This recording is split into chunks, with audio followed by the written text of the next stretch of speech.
Hello everyone and welcome. आजकल हमको kidney की प्रॉब्लम बहुत ज़्यादा सुनने में आ रही है। आसपास हर घर में कोई ना कोई ऐसा होगा जिसने अड़ोस पड़ोस में या किसी जान पहचान वाले के किडनी की प्रॉब्लम ज़रूर सुनी होगी। तो किडनी की प्रॉब्लम इतनी ज़्यादा कॉमन हो गई है और अगर इसका पता हमको ठीक समय पर नहीं लगा तो चांसेस हैं किडनी फेलियर होने के।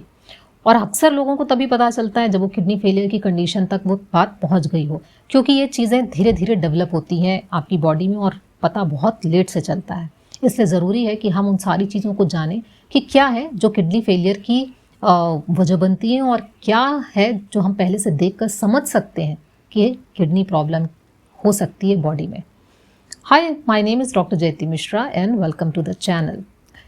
तो किडनी फेलियर में दो तरीके के किडनी फेलियर्स होते हैं। एक तो एक्यूट फेलियर होता है। एक्यूट फेलियर यानी कि बहुत कम समय में आपका किडनी फेलियर हो गया है, सडन फेलियर जिसको कहते हैं। ये किसी भी वजह से हो सकता है, आपकी कोई ब्लड में टॉक्सिसिटी हो गई हो, कोई अल्कोहल की टॉक्सिसिटी है या कोई ड्रग की टॉक्सिसिटी हो गई है, या फिर यूरिनरी जो आपकी फंक्शन है वो ठीक से काम नहीं कर रहा, कोई स्टोन, किडनी स्टोन है वो जाके यूरिन को बाहर नहीं निकलने दे रहा है तो यूरिन का रिटेंशन हो रहा है, उसकी वजह से हो सकता है। या फिर आपका ब्लड फ्लो बहुत ज़्यादा कम हो गया है या ब्लड लॉस बहुत ज़्यादा हो गया है। ये सब वजह बनती है कि आपकी एक्यूट फेलियर की। या फिर किडनी में कोई तरह की चोट लग गई है, कुछ हो गया है, तब भी आपका किडनी फेलियर हो सकता है। लेकिन एक दूसरा फेलियर जो ज़्यादा कॉमन है that is chronic kidney failure. Kidney जो है बहुत आखिरी समय में ही साइन एंड सिम्टम्स को बताती है, यानी धीरे धीरे करके वो जब इतनी डैमेज हो जाती है, जब वो बिल्कुल भी आपका ब्लड को फिल्टर नहीं कर पाती, तब जाके हमको मेजर साइन एंड सिम्टम्स पता चलते हैं। जब तक कि धीरे धीरे वो काम करती रहती है तब तक कई साल हो जाते हैं और किडनी का फंक्शन धीरे धीरे रिड्यूस होता है, इसलिए कभी उसके बारे में लोगों को पता नहीं चल पाता इनिशियल स्टेज में। तो कुछ ऐसे साइन एंड सिम्टम्स हैं जिसको अगर आपको दिखते हैं, आप में दिखते हैं, आसपास दिखते हैं, घर में किसी को दिखते हैं, तो आपको किडनी की जो जांच है वो ज़रूर करवाना चाहिए, आपके डॉक्टर से आपको डिस्कस करना चाहिए। जो पहली इसमें प्रॉब्लम जो दिखती है, जो एक साइन एंड सिम्टम है किडनी फेलियर होने का, that is poor concentration, less energy होना, यानी आपको थकान लगती है, एनर्जी नहीं है आपकी बॉडी में।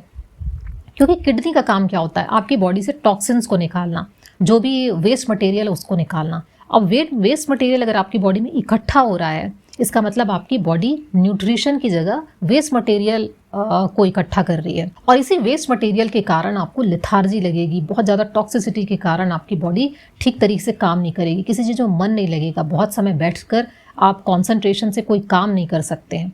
तो ये सारे अगर आपको सिम्टम्स दिखते हैं, बहुत ज़्यादा लिथार्जी है, पूरा कॉन्सेंट्रेशन है, काम में मन नहीं लगता है, बहुत ज़्यादा देर तक आप बैठ नहीं पाते हैं, कुछ ज़्यादा समय तक काम नहीं कर पाते हैं, तो आपको एक बार किडनी के प्रॉब्लम के बारे में भी ज़रूर सोचना चाहिए। ये दूसरी वजहों से भी हो सकता है, but kidney disease is one of the reason. एक और जो इसमें थकान की वजह होती है, क्योंकि किडनी पेशेंट्स में आयरन लॉस बहुत ज़्यादा होता है, तो जो क्रॉनिक किडनी पेशेंट है वो एनीमिक हो जाते हैं। तो एनीमिया भी वन ऑफ द रीजंस है कि आपका जो पुअर कॉन्सेंट्रेशन है या फिर आपको लिथार्जी लग रही है, वो एनीमिया की वजह से भी हो सकता है। तो ये अनीमिया हो सकता है, आपको केवल अनीमिया की ही प्रॉब्लम हो सकता है किडनी की प्रॉब्लम की वजह से आपको अनीमिया हो। सो दोनों ही कंडीशन में आपको इसकी जांच ज़रूर करवानी चाहिए। दूसरा होता है, अक्सर लोगों को स्लीप में दिक्कत आती है, यानी उनको गहरी नींद नहीं आती, या जो उनकी नींद है वो बार बार खुलती है, एक लिथार्जिक कंडीशन उनको सोने के बाद भी लगती है, ऐसा लगता है कि ठीक से नींद नहीं हुई। तो जो पुअर स्लीप वाली जो कंडीशन है, स्लीपलेसनेस भी है, वो भी किडनी के कारण हो सकती है। क्योंकि अगेन इसका रीज़न वही है कि आपकी बॉडी में टॉक्सिसिटी ज़्यादा हो रही है, बहुत ज़्यादा वेस्ट मटेरियल आपकी बॉडी में है, तो वो आपकी बॉडी को ठीक तरीके से फंक्शन नहीं करने दे रहा है। आपको जो एक साउंड स्लीप होनी चाहिए वो नहीं हो पा रही है। जिन लोगों को ओबेसिटी है, जिन लोगों को स्लीप एपनिया है, ऐसे लोगों को भी किडनी फेलियर से एसोसिएशन ज़्यादा देखा गया। यानी तीनों का जो कॉम्बिनेशन है, ये कॉमन कॉम्बिनेशन, ओबेसिटी की भी प्रॉब्लम होती है, स्लीप एपनिया की भी प्रॉब्लम होती है, उसकी वजह से भी आपकी नींद बार बार खुलती है। तो एक बार आप किडनी के बारे में भी अपनी जांच करवा लीजिए, आपको बीच बीच में टेस्ट करवाते रहना चाहिए। तीसरा, अगर आपके शरीर में बहुत ज़्यादा खुजली हो रही है, बहुत ज़्यादा पूरा शरीर खुजलाने का मन करता है, आपका ईची स्किन हो रही है, तो ये भी एक साइन है कि आपकी किडनी फंक्शन हो सकता है कि ठीक तरीके से काम नहीं कर रहा हो। लिवर जब फंक्शन ठीक से काम नहीं करता तब भी आपके शरीर में ऐसी खुजली की प्रॉब्लम आती है। किडनी डिजीज़ में भी यही बात होती है। तो एक तो इसकी वजह है कि अगेन फिर वही टॉक्सिसिटी वाली बात आ जाती है, जब बहुत ज़्यादा आपके शरीर में एबनॉर्मेलिटी है, टॉक्सिन्स बहुत ज़्यादा इकट्ठे हो गए हैं, वो उसकी वजह से भी आपकी स्किन में खुजली हो रही है। दूसरा, चूंकि फिल्ट्रेशन सही तरीके से नहीं हो रहा है, तो जो मिनरल्स का जो कॉम्बिनेशन होता है आपके ब्लड में, वो कॉम्बिनेशन बिगड़ गया है, यानी मिनरल लॉस कुछ हो रहा है, कुछ मिनरल जो बॉडी में कम होना चाहिए उनकी क्वांटिटी बढ़ गई है, तो जो मिनरल का इम्बैलेंस हो गया उसकी वजह से भी इचिंग होती है। और तीसरा, अगर आपकी बॉडी में इतना ज़्यादा टॉक्सिसिटी है, इतना ज़्यादा वेस्ट मटेरियल इकट्ठा हो रहा है, तो बॉडी का एक डिफेंस मैकेनिज्म भी है जो काम करता है इसके अगेंस्ट में, तो बॉडी का डिफेंस मैकेनिज्म ओवर एक्टिवेट हो जाता है। ऐसे में अक्सर लोगों की जो वाइट ब्लड सेल्स का काउंट है वो कम हो जाता है, इम्यून सिस्टम बहुत ज़्यादा हाइपर एक्टिव हो गया है, तो इन्फ्लामेशन बॉडी में जगह जगह होने लगता है और इसी इन्फ्लामेशन के कारण इचिंग भी बहुत ज़्यादा बढ़ जाती है। तो ये एक तरीके का विशियस साइकिल बन जाता है। अगर आपको किडनी की प्रॉब्लम हो, तो ऐसी बहुत ज़्यादा इचिंग वगैरह की प्रॉब्लम हो, तब भी आपको किडनी फंक्शन के बारे में टेस्ट जरूर कराना चाहिए। और अक्सर किडनी पेशेंट्स को एक यूरिनेशन भी बहुत फ्रीक्वेंट लगता है, तो फ्रीक्वेंट यूरिनेशन चूँकि प्रॉपर फिल्ट्रेशन नहीं हो पा रहा है किडनी से, तो एक तरीके से ब्लैडर जो है होल्ड नहीं कर पाता है यूरिन को, और जो बार बार अर्ज होती है यूरिन जाने की, तो ऐसी अगर बार बार अर्ज हो रही है तो भी एक साइन है क्या किडनी डिजीज़ होने का। साथ में अगर आपको ब्लड भी आ रहा हो तो ये तो बहुत बड़ा साइन हो जाता है, क्योंकि किडनी कभी भी ब्लड को ही फिल्टर करके यूरिन बनता है, तो ब्लड अगर बिना फिल्टर हुए ही किडनी से आ जा रहा है, इसका मतलब कहीं ना कहीं उसमें बहुत बड़ा डैमेज है जो कि उसकी फिल्टरेशन को रोक रहा है और डायरेक्ट ही ब्लड आपके यूरिन में आ जा रहा है। तो ऐसा अगर आपको दिखता है, ब्लड दिखता है, कलर चेंज दिखता है, यूरिन का रेडिश दिखता है, तो किडनी के बारे में आपको तुरंत टेस्ट करवाना चाहिए, तुरंत डॉक्टर की आपको सलाह लेनी चाहिए। और इसी यूरिन में कई बार बहुत फ्रॉथी यूरिन दिखता है, बहुत ज़्यादा फोमी यूरिन दिखता है। नॉर्मली यूरिन इस तरीके का नहीं होता, और ये फोमी यूरिन होता है क्योंकि प्रोटीन उसमें से लीक हो रहा है। ज़्यादातर जो प्रोटीन किडनी से बाहर निकलता है दैट इज़ एल्बुमिन। प्रोटीन बहुत बड़ा मॉलिक्यूल होता है जो कि किडनी से बाहर नहीं निकल सकता, बड़े मॉलिक्यूल्स किडनी फिल्टर नहीं कर सकती है। तो प्रोटीन ऑलरेडी बहुत बड़ा मॉलिक्यूल है। जो एल्बुमिन होता है वो तो सबसे बहुत छोटा टाइप का प्रोटीन होता है, साइज में बहुत छोटा होता है, तो वही प्रोटीन ज़्यादा दिखता है कि वो किडनी बाहर निकाल देती है, और ये फ्रॉथी यूरिन के फॉर्म में दिखेगा।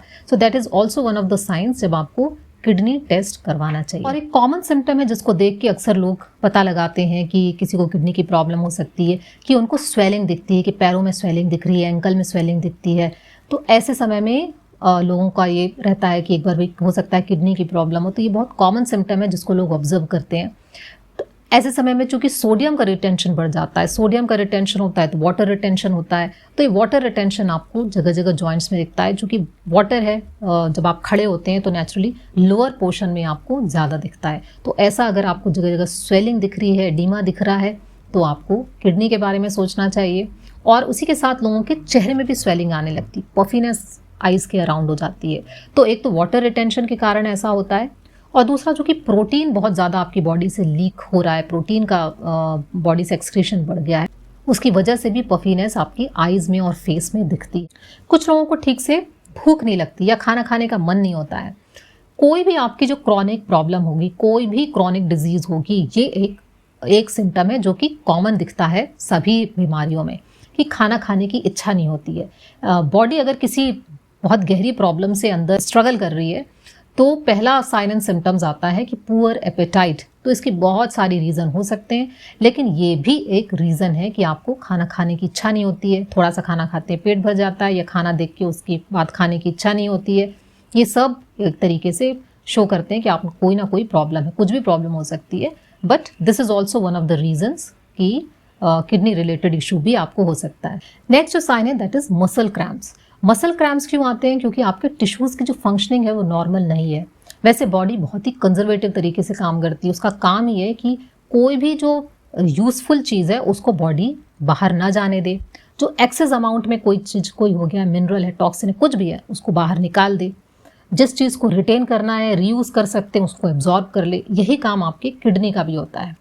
तो इलेक्ट्रोलाइट इम्बैलेंस हो रहा है, यानी कि जिसको बाहर निकालना चाहिए बॉडी बाहर नहीं निकाल पा रही है, और कुछ चीज़ें जिसको बाहर नहीं निकालना चाहिए उसको बॉडी बाहर निकाल दे रही है। तो ये इम्बैलेंस के कारण ही आपका मसल्स में क्रैम्प्स होने लग जाते हैं।